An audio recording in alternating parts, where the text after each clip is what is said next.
साथियों नमस्कार। जैसा कि आप सब देख रहे हैं कि प्राथमिक शिक्षक भर्ती को लेकर छात्र शिक्षक अनुपात बराबर की बात सरकार कह रही है। ऐसे में कल मैंने युवा मंच यूट्यूब चैनल पर एक बड़ा सुझाव दिया था। समस्त बीटीसी, डीएलएड तमाम जो साथी प्राथमिक शिक्षक भर्ती का इंतजार कर रहे हैं, उसमें तमाम साथियों ने कटाक्ष किया कि ये मैसेज गलत है, ये मैसेज ऐसा है वैसा है। तो ऐसे में मैं बहुत स्पष्ट बता देना चाहता हूँ कि जब सरकार कह रही है कि छात्र शिक्षक अनुपात बराबर है, या विधानसभा में मामला बड़े जोर शोर से सरकारी नुमाइंदों द्वारा कही गई, मंत्री, विधायक, सांसद सब इस बात को कह रहे हैं और ये बात हकीकत भी है कि प्राथमिक विद्यालयों की जो दशा है वो सरकार मजबूती से ध्यान नहीं दे रही है। ऐसा इसलिए है क्योंकि प्राथमिक विद्यालयों में उन तमाम गरीब, मजदूर, किसान के बच्चे पढ़ते हैं। आपने देखा होगा प्राइवेटीकरण तेज़ी से बढ़ रहा है, प्राइवेटाइजेशन की ओर सरकार बढ़ रही है। हर तरफ संविदा, आउटसोर्सिंग के माध्यम से सरकार काम कराने में आमादा है। ऐसे हालात में जो हमारे साथी हैं एक रोजगार की उम्मीद कर रहे हैं कि छात्र शिक्षक अनुपात में परिवर्तन आए, तो यह सरकार के लिए कटाक्ष है। और मैंने स्पष्ट रूप में बताया था कि भाई सरकार कह रही है कि विद्यालय में बच्चे नहीं हैं तो अध्यापकों की भर्ती कैसे होगी, लेकिन कुछ लोगों ने इसका अर्थ गलत लगाया। तो ऐसे में उनकी सोच, उनकी मानसिकता, उनकी विचारधारा ये तय होती है कि सिर्फ उसने उन्हें नेतागिरी करनी है। क्या नेतागिरी का मामला नहीं है, मामला सीधे स्पष्ट है कि अगर आप सब चाहते हैं कि प्राथमिक विद्यालयों में शिक्षक भर्ती आए तो सरकार को तर्क देना होगा कि सरकार सबसे पहले विद्यालयों में चुस्त दुरुस्त व्यवस्था रखे जो शिक्षा के लिए जरूरी है। तमाम ऐसे विद्यालय हैं, आपने देखा होगा, जहां पर शिक्षा की कोई व्यवस्था नहीं है। एक शिक्षक के माध्यम से विद्यालय चल रहा है, 2 शिक्षक के। तो ऐसे विद्यालयों में कौन से ऐसे माता पिता हैं जो अपने बच्चे का एडमिशन कराएंगे या अपने बच्चे को वहाँ भेजेंगे? क्योंकि वहाँ भेजना मतलब अपने बच्चे के पैर पर कुल्हाड़ी मारना, और आज के इस परिवेश में अपने बच्चे के पैर में कुल्हाड़ी कोई नहीं मरवाना चाहिए, क्योंकि उनको पता है कि हम उनका भविष्य है। लेकिन लोगों ने इसका अर्थ गलत समझा। इस बात से उनकी मानसिकता, उनकी विचारधारा, उनकी सोच का पता चलता है। जबकि युवा मंच टीम का पूरा प्रयास है, हमने स्पष्ट कहा था, मैं उस बात को रिपीट करना चाहूँगा कि जितने बीटीसी के साथी हैं, जितने डीएलएड के साथी हैं, शादी करें और बच्चे पैदा करें और बच्चों को नाम प्राथमिक विद्यालय में लिखवाएं।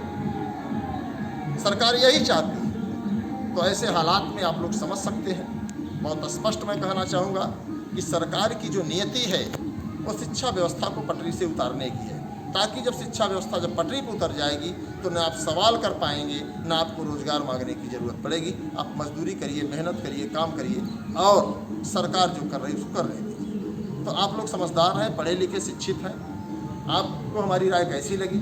और यह प्रश्न सरकार से था कि सरकार कह रही है कि जनसंख्या देश में कम है, और देश में किस तरीके से जनसंख्या कम है? क्योंकि बच्चे नहीं हैं। जब विद्यालय में बच्चे ही नहीं हैं तो शिक्षकों की भर्ती कैसे होगी? तो ऐसे हालात में यह जो सुझाव है, इस सुझाव को आप लोगों को भी गंभीरता से लेना चाहिए कि आप लोग बच्चे नहीं पैदा करेंगे, बच्चों का नाम प्राथमिक विद्यालय में नहीं लिखाएंगे, फिर आप डिग्री लेकर के जो है यह सोचेंगे कि हमको नौकरी मिले, तो संभव नहीं है। कुछ लोग कहे कि आपको सरकार में मंत्री मिनिस्टर होना चाहिए। तो जो लोग हैं वही वो कर रहे हैं जो मैं करूँगा। ऐसा नहीं है कि मैं अलग करूँगा। एनसीईटी की गाइडलाइन जो कहती है अगर छात्र शिक्षक अनुपात बराबर है तो आपको गंभीरता से सोचना होगा कि आखिर छात्र शिक्षक अनुपात बराबर क्यों है। सच्चाई यही है कि जिन विद्यालयों में अध्यापकों की कमी है वहाँ पर कोई भी पेरेंट्स, कोई भी माता पिता अपने बच्चे को नहीं भेजना चाहता।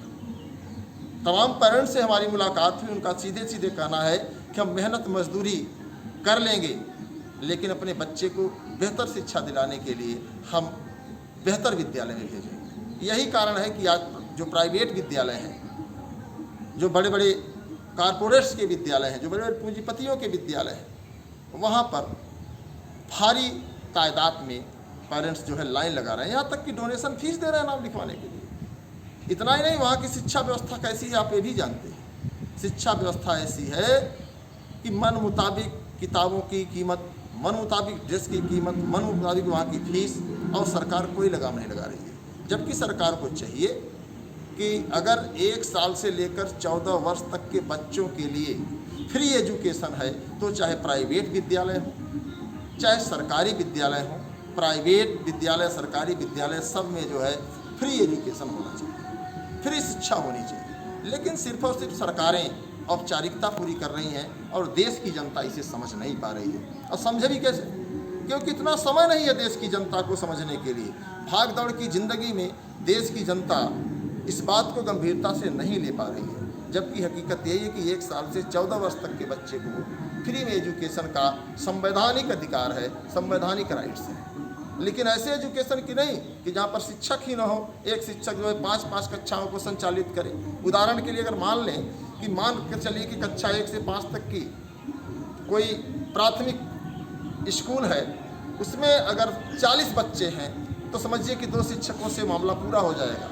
अब उसमें 1, 2, 3, 4, 5 की कक्षाओं में 1-2 शिक्षक एक साथ कैसे पढ़ाएंगे? या तो फिर वही जो 1 को पढ़ाएंगे वही 2 को पढ़ाएंगे, वही 3 को पढ़ाएंगे। इसका कहने का सीधे मतलब है कि सरकार शिक्षा नहीं दे रही है बल्कि साक्षर कर रही है। साक्षर का मतलब आप अपना सिग्नेचर कर लो ताकि आपको अपनी भूमि संपत्ति जो है कहीं लिखने में कोई दिक्कत ना हो, किसी को रजिस्ट्री करने में दिक्कत ना हो। सच्चाई यही है। इस बात को आपको समझने की ज़रूरत है और सरकारों को इस बात को गंभीरता से लेना होगा कि अगर 1 साल से 14 वर्ष के बच्चे को फ्री में एजुकेशन देना चाहिए तो प्राइवेट विद्यालयों में फ्री व्यवस्था क्यों नहीं है?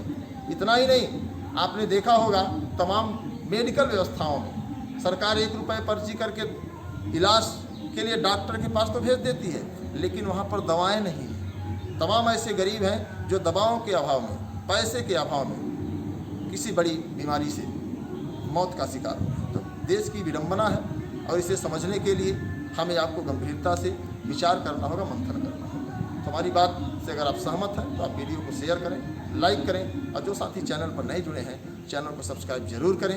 धन्यवाद।